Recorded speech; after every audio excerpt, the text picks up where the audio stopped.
So what I want to talk to you about is my essentially first-person account of mind-matter interaction using quantum event generators.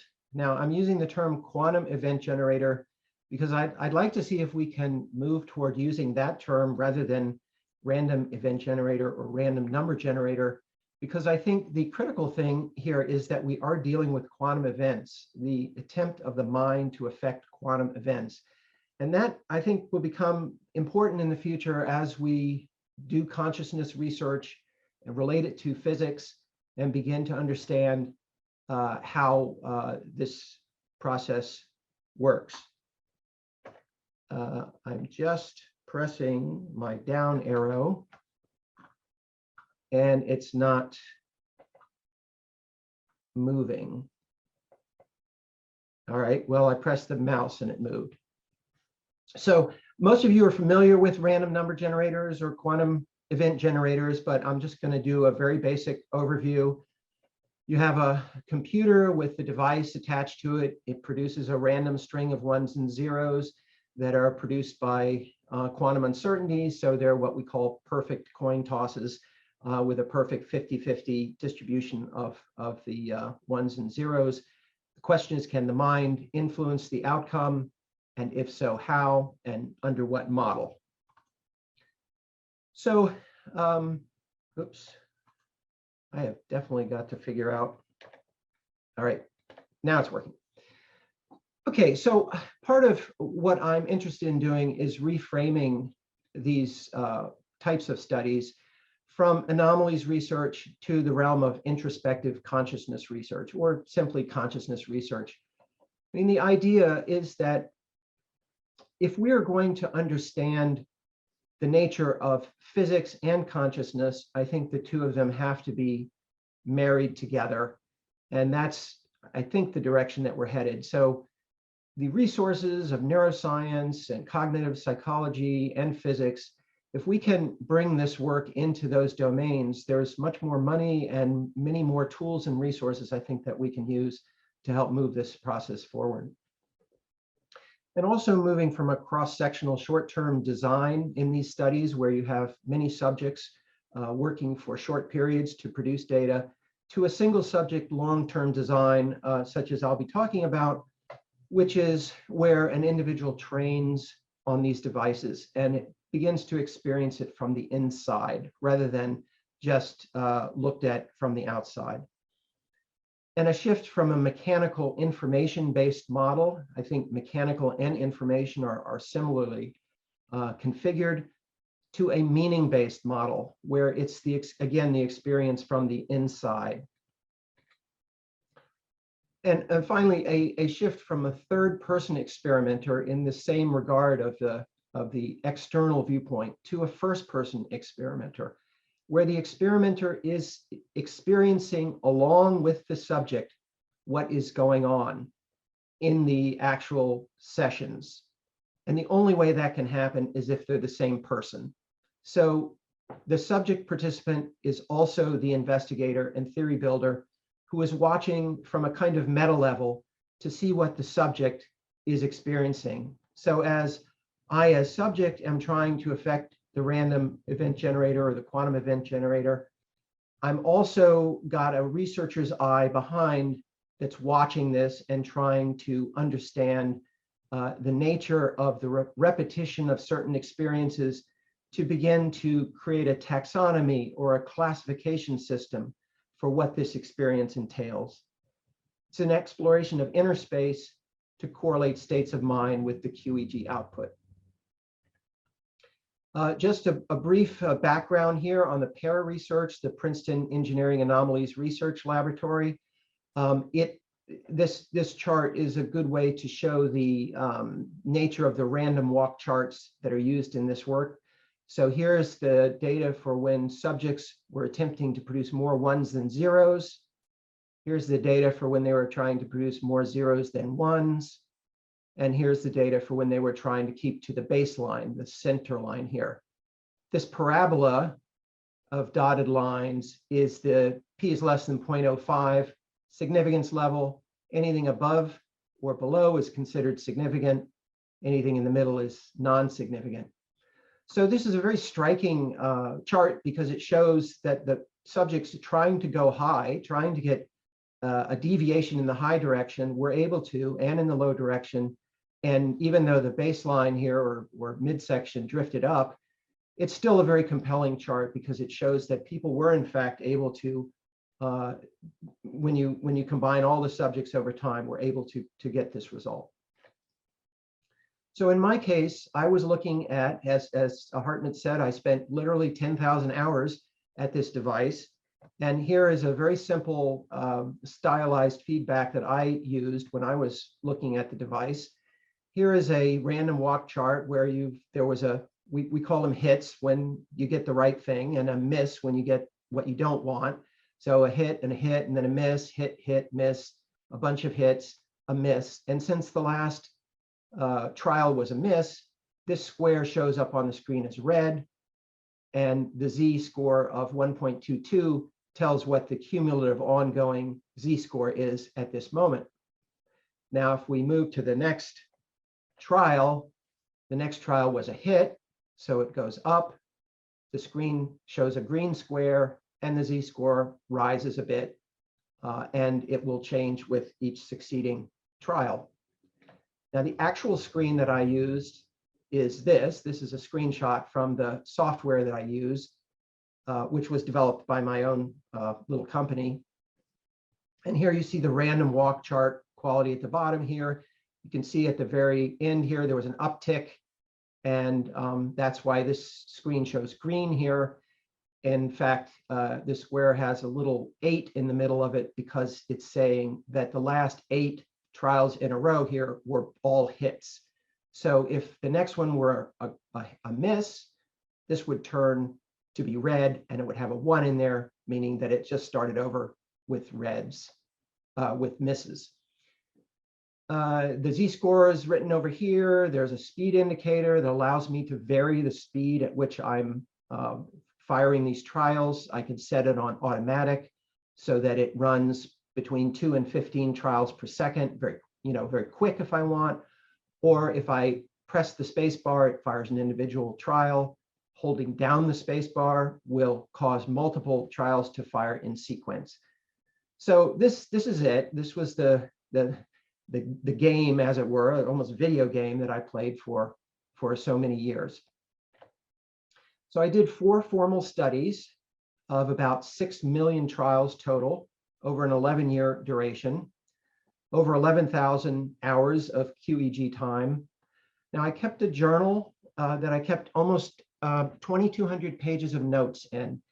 Now, I found that I had to keep a journal because if I didn't keep a journal, I wouldn't remember what happened in the sessions. It's kind of like dreams. If you have a dream, if you don't write it down as soon as you wake up, you won't remember the dream, and you won't have any access to it in the future because you just don't have any way to get back to it. Well, when you're doing this kind of work, the only thing you have is the state of mind that you had during the session, because the screen doesn't change, essentially. It's just there. So the only thing you have are these states of mind. And it's an odd fact, but if you're not in a state of mind, you can't remember the state of mind because you're just not in that state of mind. So I found I had to write them down to remember them, and furthermore, to develop a vocabulary of thinking about these states of mind, because I began to experience real nuances, things that I'd never experienced before. And it was a real challenge to learn how to put them into a vocabulary where I could then think about them later. So I'll show you the first 3 studies. Study 1 was actually occurred before I even intended to make studies out of these. And the way it worked, or the way it happened, is that my company had developed the hardware of a quantum event generator, but had not yet finished the software. So I was our first power user, and I was using the software that we had and generating lots of data.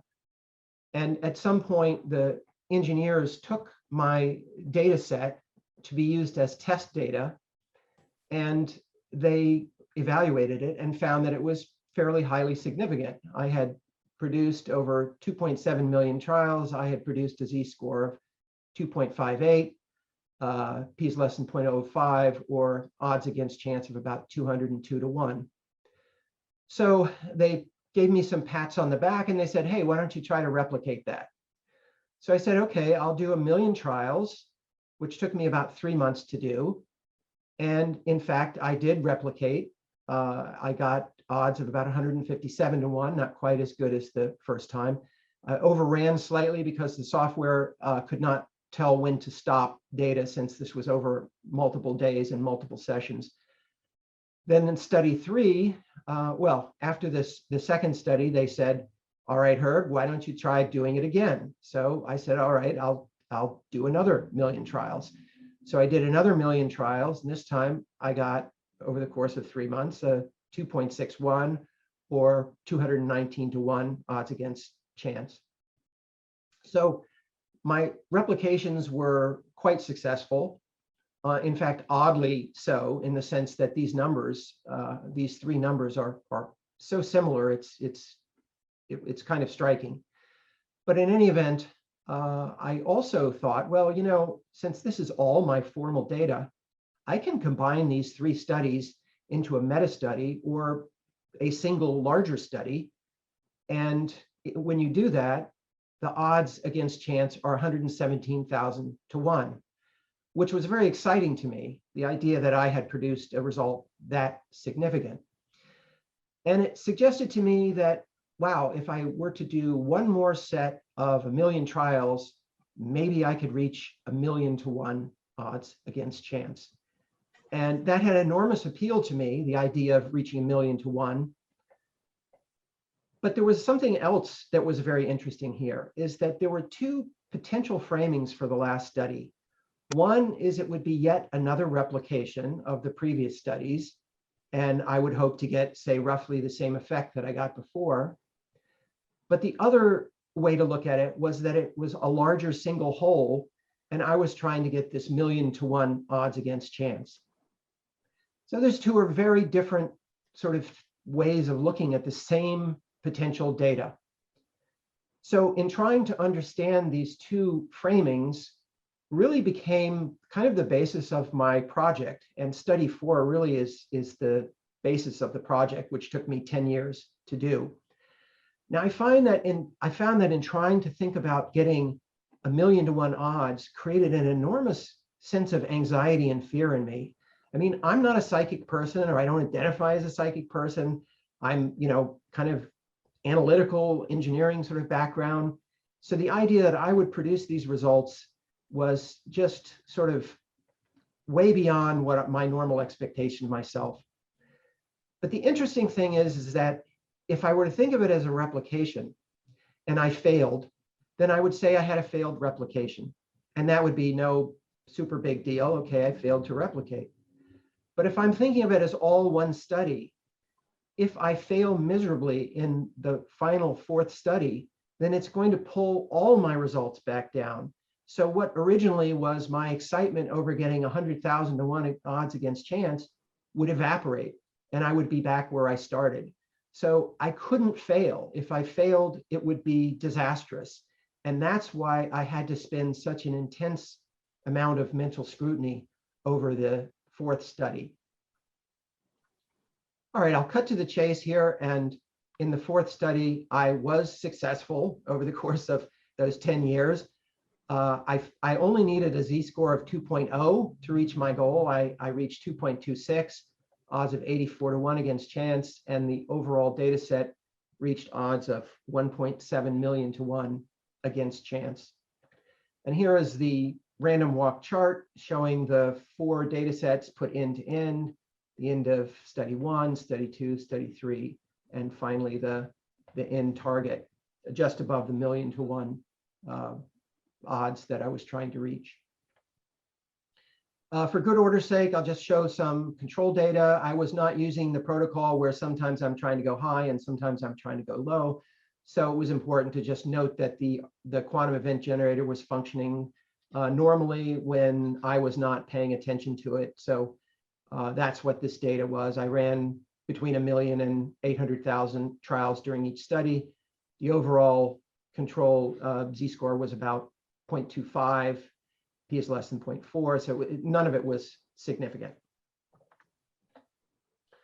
So what I really want to talk about here is the internals of the experience of working with the device. And because I had so much time working with the device, I found experiences would repeat themselves. And over time, I developed a sense of 5, actually 6 classes of experience, but I'm only going to talk about 5 here. These classes repeat to varying degrees, some more often than others, but each has an experience or a meaning state attached to it.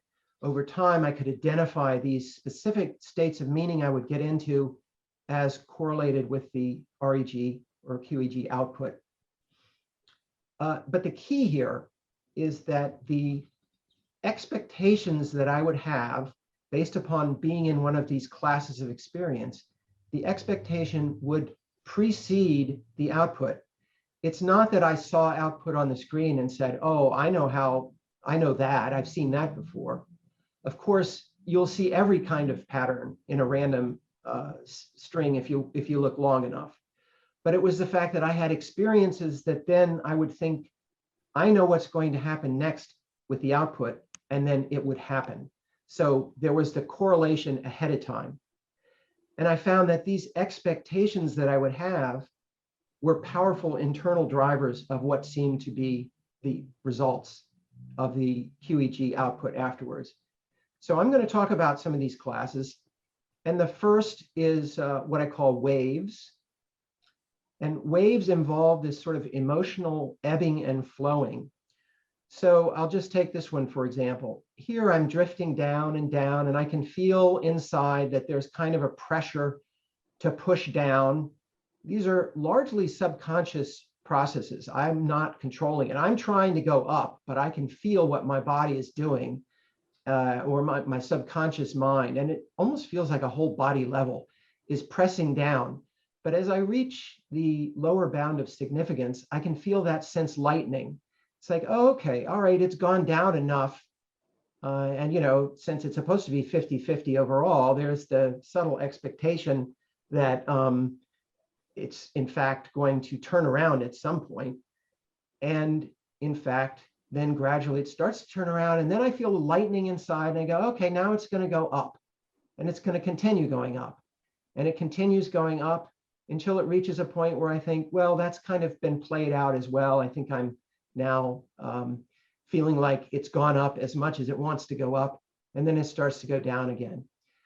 Or this one where it goes up again, it touches almost significance, and then it drifts down, and then I feel it change and going up again.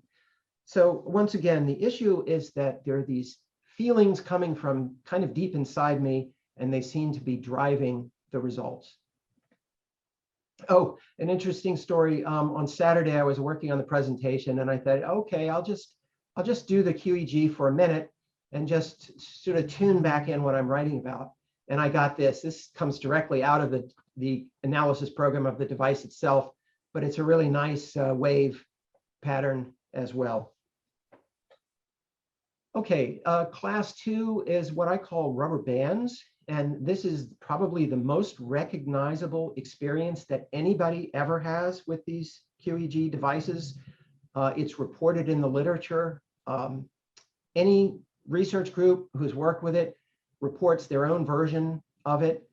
And it's a 4-step process. The first step, you're having a great session. You have this feeling like, wow, I'm really doing really well. Maybe you even get an enormous peak right at the end.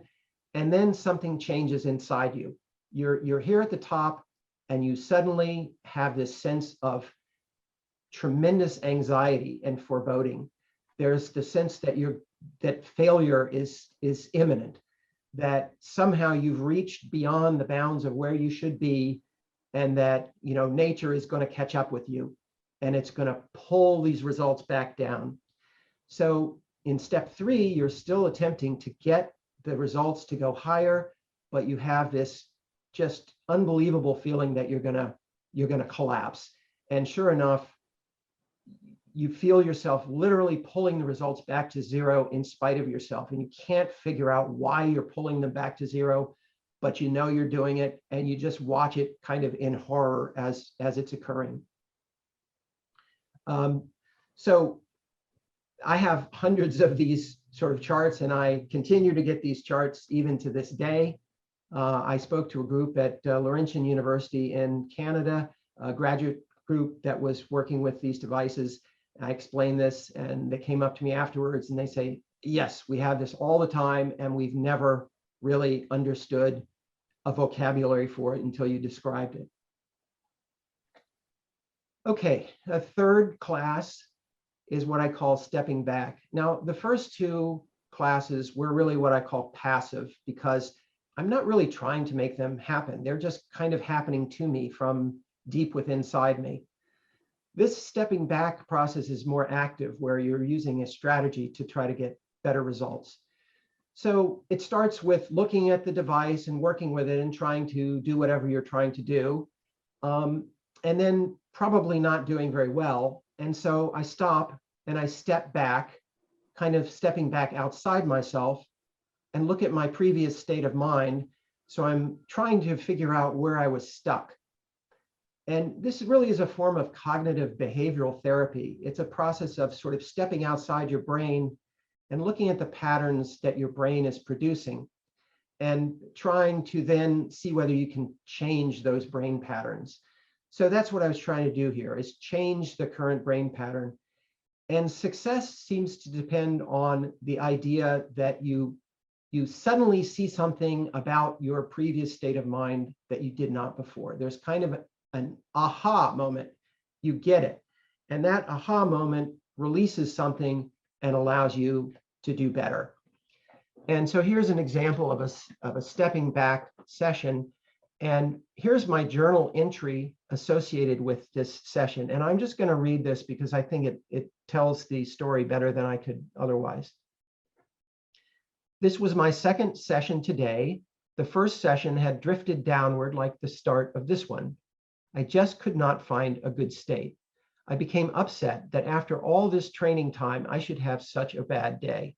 I stopped, stepped back for a moment, and could see that I really had no goal for the session. I saw how I was expecting to get a good score on general principles, which I know from experience doesn't work. I then set a goal of getting a hit rate of 60% from that point onward. This time I worked in short bursts, stopping and starting frequently to reset my focus. The output abruptly changed to be highly successful. In fact, it was so successful, I became a bit unnerved, and after a time, I let go. Immediately, the chart reassumed the initial session pattern of slowly drifting downward, in fact, at just about the same rate as when I started the session. But it no longer mattered to me because I had proven my point. I later calculated this period to have had a 64% hit rate. The z-score in this period was over 5.1.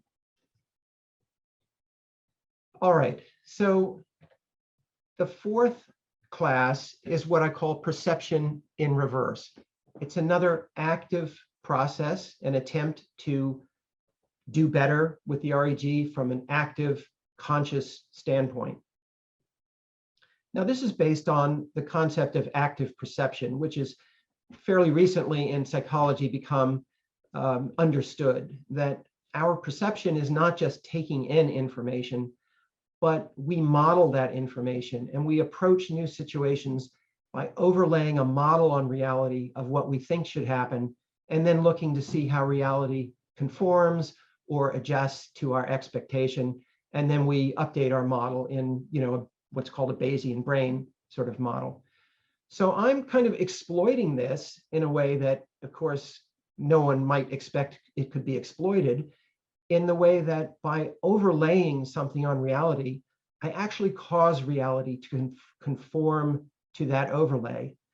So I do what I call a mental pen, where I press my mind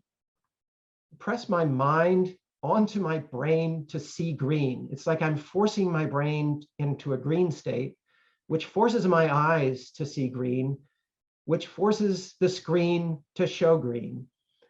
And it's a kind of amazing process, really. I can only use it in short bursts, because if I use it more than short bursts, I start thinking about it. And if I start thinking about it, then that seems to create more stuff going on in the brain that then modifies the whole process, and it just doesn't work. But if I pick it up every once in a while and use it for a short burst, it's kind of an amazing way of working. And it's the closest thing I know to thinking about this in terms of a force. I usually think about it in terms of an interaction between myself and the events that are occurring. But it really might be more like I enter into a meaning field with the device, and we're kind of entangled into this meaning field. Okay, and now the last one I want to describe is the strangest of all. It is so strange that I didn't believe it for a long time. It's a passive version. It's not something I do actively. It's something that gets done to me again. And it's based on a concept that I call units of meaning. And units of meaning is the idea that we experience the world as events. And events have starts, they have duration, and they have an end. So for example, when you set a target, you start a session, say, I want to reach a target of 101 odds against chance in this session. You set a target, you work toward the target, and you achieve the target, and it's over. Now, if you don't achieve the target, it's not over, and that's a different story. But we'll just take it in this example where you achieve the target. But there's a very odd aspect to this. And that is, when you achieve the target, this unit of meaning ends. It evaporates. It's over. It terminates. It dies. And I found that when I am deeply steeped into trying to produce a result, I am so deeply in this unit of meaning that as I approach the target, I have this aversion to reaching the target, because when I reach the target, the session is going to end, and it's as if I will die. So making this visible in a chart is a little bit difficult, because targets can be anywhere. But there are times in a session where I've dropped below zero, and I think to myself, if I could just get back to zero or one hit above zero, then I'll end the session and I won't have hurt my overall score, because I'm adding these to my sessions. And I don't want to lose ground. So if I can keep adding positive results to my session. And by the way, since it's all random, it's fully acceptable to do this statistically, because over the long term, it should all end up 50-50 anyway. But so I'm trying to get back to the zero line of the target, zero line of the random walk chart. So here's an example of two of these target avoidances. I've drifted below zero. I'm down to a point where I finally stop and I say, I'm going to set a target to get just above zero. So then I go up, I do radically up toward it, but I get close, and then I can't get there, and I bounce off, and I bounce off, I bounce off, and finally I kind of give up and I head back down. Or this one, where I go up, I bounce off, I bounce off, bounce, bounce, bounce, bounce, bounce, bounce, bounce. I mean, it's really a very striking feeling inside of doing this.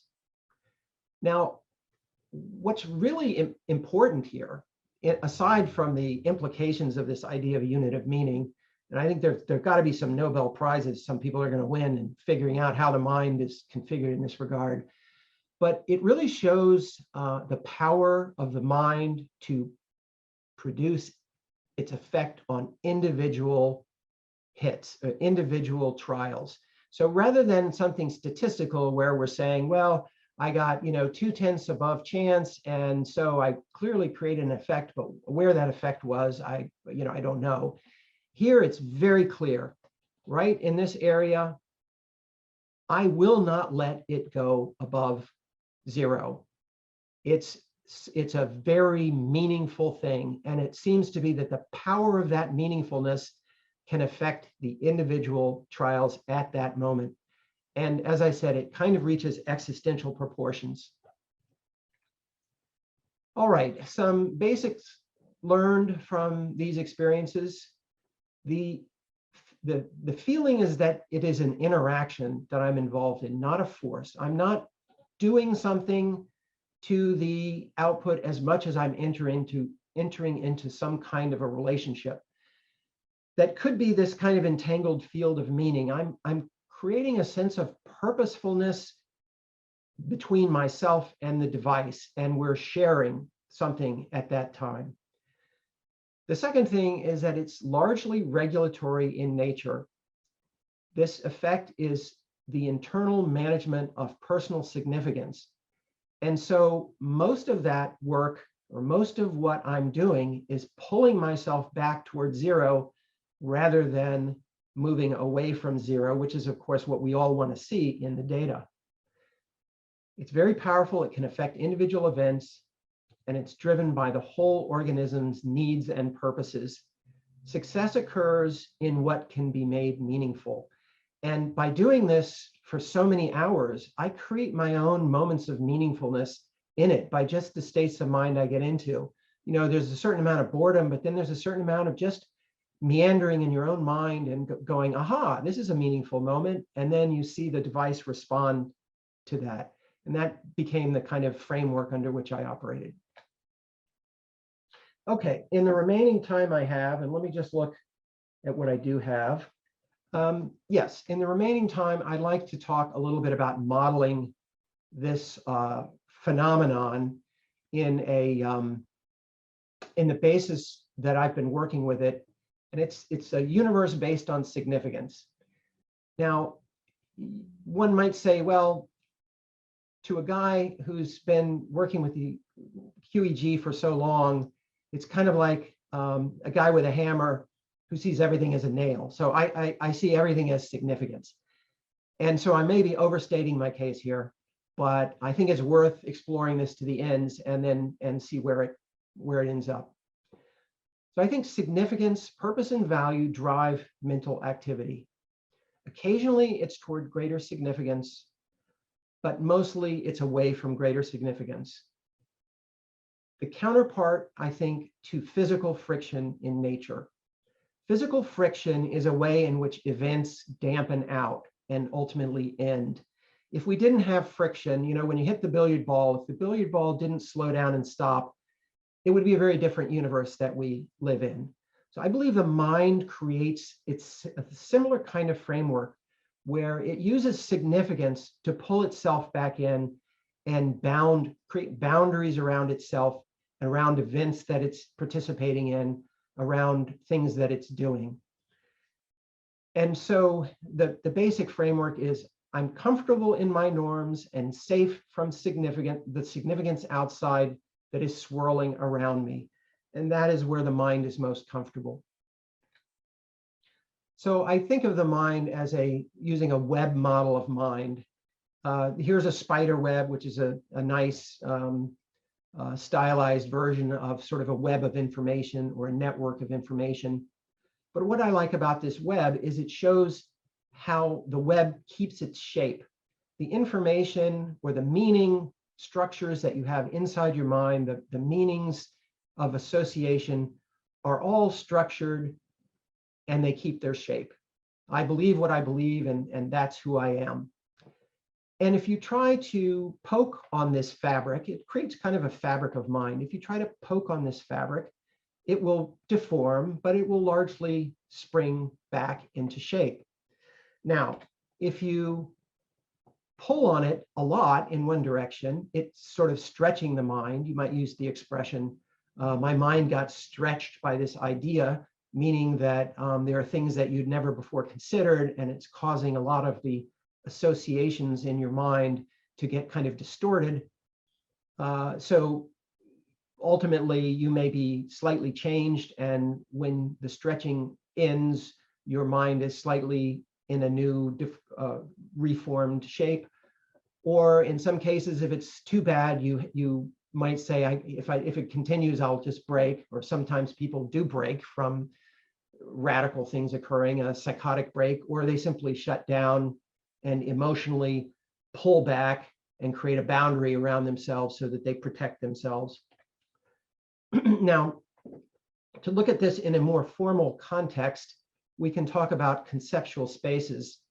So this is a cup space. This is a cup space is created by giving subjects sets of 2 cups and asking them which one is more like a cup than the other. And if you give people enough of these sets, they will ultimately you will be able to put all their cups on a grid based upon 2 or 3 or 4 dimensions, depending upon how many characteristics they were thinking about when they were determining what a cup is. For example, whether it has handles or maybe the shape of the bowl. So here's a cup space with lots of cups. So you can say, well, where is the most significant cup?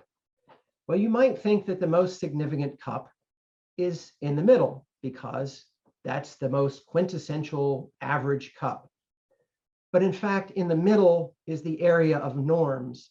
And the area of norms is the least significant.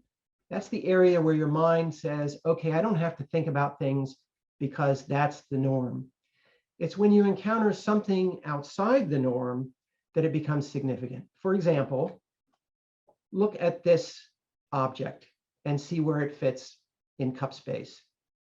Well, you're probably saying this object is not a cup. It doesn't fit in cup space. But how did you know it doesn't fit in cup space? Because you had to use some characteristics to say it didn't fit. And it probably was effortless to say it doesn't fit in cup space. It's because there is kind of a membrane around cup space. And the membrane is where the outer edges go to infinite significance, where things just become too significant to be even considered. So for example, this object, is this in cup space? Well, you might say it might be in cup space. You could probably use it as a cup, but it doesn't really look like a cup. But you had to think about it. So it may actually be put somewhere in cup space or not. So this is the idea of how the mind is configured with significance. And now I want to relate that back to the QEG. So the QEG is all about significance, right? I mean, from the very beginning, that's the whole point. You're trying to produce significance. I mean, rarely is what you're trying to do produce significance. You're usually dealing with a subject matter that's either significant or not. This is pure significance. So we'll model the experience as a significance bowl, where the associations associated with the event are in this bowl, and significance rises up the side of the bowl. So normally when you begin a session, you're sitting at the bottom, in the middle, in your point of normalcy, a z-score of 0, and you're waiting to try to do something. So you may bounce around early on in the session where you're just moving around at the bottom. And then you say, I'm going to set a target of, say, 101 odds against chance, and I'm going to try to reach that target. So now you start moving toward the target. And as you move toward the target, you're sort of going against gravity of the bowl toward increasing significance, plus the threads of connection of normalcy that normally bind you at the center are being stretched as you're producing significance. So what this is producing is kind of the idea of a rubber band, potentially, where you're creating tension in yourself as you're approaching the target, and you can end up snapping back to 0. If we look at the framing of study 4 in this regard, using these significant bowls, here is study 1, study 2, study 3, and as I approach study 4, I could be looking at it as a similar bowl, in fact, a slightly less steep bowl, because I didn't really need odds even as great as the first 3 replications. So that would seem to be a relatively easy task. But the second framing, which is where I had put them all together as one study ahead of time, is a bowl that looks something like this. And I'm starting with the action ball already 3/4 of the way up, over 100,001 odds against chance. I'm looking down at the bottom of this bowl, and it looks a long way down. And I look up at my target, and it looks a long way up. and it's a completely different experiential framing internally. Okay, now there is one last thing I wanted to do before summarizing. I think I have the time to do this. I'll do it very quickly. I think that this relates to the decline effect in science in general, not just in our field. I think our field of anomalies points up how the decline effect works in science. And I'm going to show how you do it with these significance bowls. So when you start a study in science, the null hypothesis is the significance bowl. You're sitting at the bottom, positive result sits up the side of the bowl, and you're hoping that you can get a positive result from your study. And I'm talking about any area of science. This is just basic research. But in fact, there's something a little bit different than this that's framing it. You actually, as a researcher, you're imagining that you get a positive result. And if you do get a positive result, then whatever thing that you were trying to examine turns out was real in nature. So that means that the actual bowl of normalcy is not the null hypothesis, but a bowl where the positive result sits at the bottom of the new bowl after a finding occurs. For example, in clinical drug trials, when a company develops a clinical drug and does testing, everybody is pulling for a positive result. Everybody imagines that this thing is going to work and probably frames it very, very deeply in that way. The investors, the scientists, the administration, everybody wants a positive result. And as a result, you get a positive result. Because what happens is that you so create the reality of this secondary bowl where a good result is the norm that you create it into being. You select what might have been otherwise an unusual outcome to be the outcome of the result. And everybody's excited, they got a good result. And then they say, okay, now we need to replicate it. So now when you replicate, you go back to the original null hypothesis. Now you're sitting way up the side of your bowl, and you really don't have the original frame of mind you were in. Now you're just trying to test the robustness of the effect. So you're steeped in the null hypothesis, seeing whether your result will defy the null hypothesis. And as a result, it causes things to move back to the null hypothesis. You are no longer selecting an unusual outcome, you're selecting a more normative outcome for your replication. So I think that, there's many reasons why studies don't replicate in science, but I just like this as being one of those that I think can be thought about in these terms. Okay, so I'm just going to summarize. I'm particularly interested in this question of causation versus correlation, and I see there's some people on this call that I would love to get into that dialogue with. I just will say a few minutes about that, moments about it. From inside the experience, the effect certainly feels and appears to be causal. But most of the causal influence is a regulation to norms, a dampening of the results.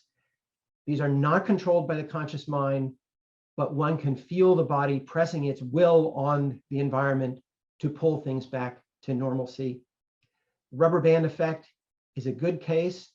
It may be one of nature's built-in equilibrium processes. In that way, it's related to this idea that nature wants to rebalance itself continuously. But that rebalancing is actively produced by the mind, and it is not generalized. It can be very specific. When you get a rubber band and you go up and you go back down, it's not that there was no effect. There was an effect in the up direction and an effect in the back direction. Very strong, both effects. And it may be that we affect our brains in the same way. Our brains may be elaborate bio QEGs, where the mind tells the brain to shout and it adjusts the timings of neuronal firings. I mean, every second you have 1,000 trillion synapses firing. It's not out of the question to imagine that some of these you affect the timing of, and as a result, change the patterns at the neurological level of your brain. So finally, suggested future research, among other kinds of research that can be done with these devices. I'm just pulling for this kind of research that I've done. I think the experimenter should have first-person familiarity with the QEG experience. They don't have to be an expert, but they should understand what it is like to do it. The focus is on negative going or regulatory periods of the effect. I think they're much easier to locate in the data. In the future, I'm very much hoping that we can use brain and body monitoring, EEG, EMG, electrodermal, and more during regulatory episodes of these experiences to find the active brain regions involved in this inhibitory function, and then use ABA protocols to intervene on these brain regions using transcranial magnetic stimulation or low intensity, low frequency ultrasound to see if we can zap those regions and momentarily inhibit the brain from self-regulating. And I think if that can happen, we can change the patterns of results that we see on the in the ongoing data. Here's a shameless plug for my book, The Selection Effect, and thank you very much for your attention.